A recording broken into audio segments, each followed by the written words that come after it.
দর্শক আপনারা দেখতে পাচ্ছেন যে তিনি মুহূর্তে ভিতরে প্রবেশ করেছেন এবং বেগম খালেদা জিয়ার সেই চিরনিবাস তিনি যেখানে থাকবেন বসবাস করছেন এবং দীর্ঘ 4 মাস পর সেই আপন নিবাসে ফিরে এসেছেন ফিরোজায় এবং সেনাবাহিনী সহ সামনের নিরাপত্তা রক্ষী তারা কিন্তু ব্যাপক নিরাপত্তার মাধ্যমে তাকে এই ভিতরে প্রবেশ করে রয়েছেন এবং এই মুহূর্তে তিনি তার সামনে এখন আইন শৃঙ্খলা রক্ষাকারী বাহিনীর প্রবেশগুলো করেছেন।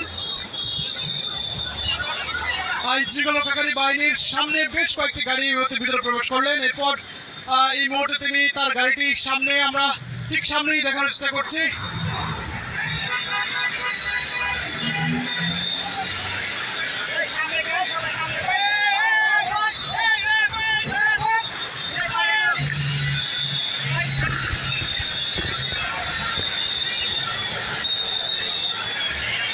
দেখছেন যে খালেদা জিয়ার যে গাড়ি বহর